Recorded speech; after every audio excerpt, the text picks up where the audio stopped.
Hey everyone, and welcome back to Ticker Shock, the podcast where we break down the market's biggest movers and shakers into plain English. I'm your host, Dave. Today, we're strapping in to look at a titan of the tech world, Intel, ticker symbol INTC.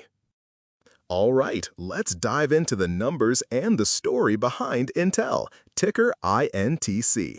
The big news causing a stir is the potential for the Trump administration to take a stake in Intel's Ohio chip factory. This comes after a meeting between President Trump and Intel CEO, which reportedly smoothed over some earlier friction where Trump had called for the CEO's resignation. Now, the White House is calling these talks speculative, but the mere suggestion of government investment has certainly got investors talking, and the stock surged about 25.95% over the last 10 days on this news. So, who is Intel?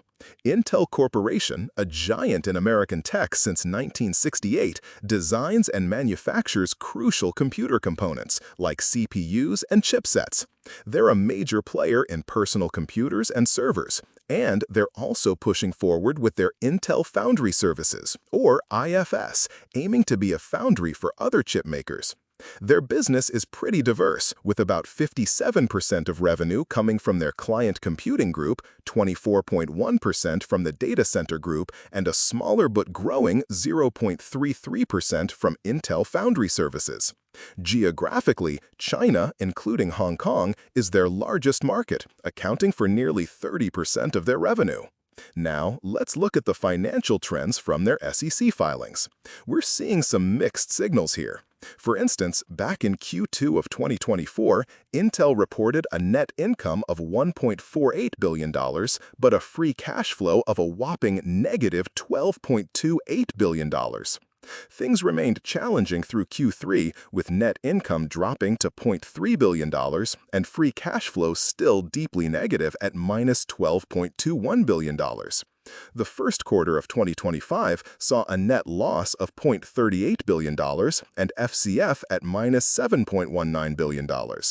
And in Q2 2025, they reported a net loss of $1.61 billion with FCF at minus $10.58 billion. This paints a picture of a company investing heavily, likely in its manufacturing capabilities, but facing significant cash flow pressures. Let's break down this news impact. The potential government investment, especially in that Ohio factory, is seen as a positive catalyst, even if it's speculative. Intel's latest annual revenue was $53.10 billion. If we assume a somewhat consistent quarterly revenue, that's about $13.275 billion per quarter. The news suggests a boost for their manufacturing, particularly Intel Foundry Services, which currently makes up about 0.33% of revenue. Now, if we very conservatively estimate a 10% increase in IFS's contribution to revenue from this potential investment, that means its share could tick up from 0.33% to 0.363%. Applied to that $13.275 billion quarterly revenue, this could add about $4.38 million in revenue. With their TTM gross margin around 29.76%, that's roughly $1.3 million more in gross profit. However, considering their substantial negative free cash flow and debt, the immediate impact is likely more about sentiment. We're estimating this sentiment boost and potential future investment could lead to a modest positive earnings impact of about 0.5% for the next quarter. This is because the positive sentiment from the government's potential investment and the shift in Trump's rhetoric are expected to temporarily outweigh the ongoing execution risks and financial hurdles. Our confidence interval for this impact is between 0.1% and 0.9% due to the speculative nature of the news.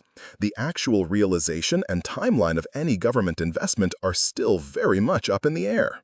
So, what's the bottom line here? Our final verdict is that this is overall neutral news for the stock. The potential government investment offers a speculative boost, but Intel's underlying business challenges, especially with cash flow, remain significant. In terms of what this could mean for the next earnings report, we see a potential positive impact ranging from a low of 0.1% to a high of 0.9%.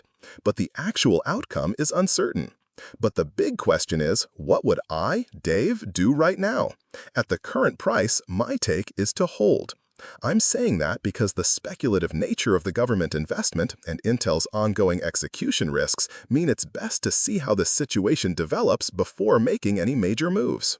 All right, so to wrap up on Intel, ticker INTLC.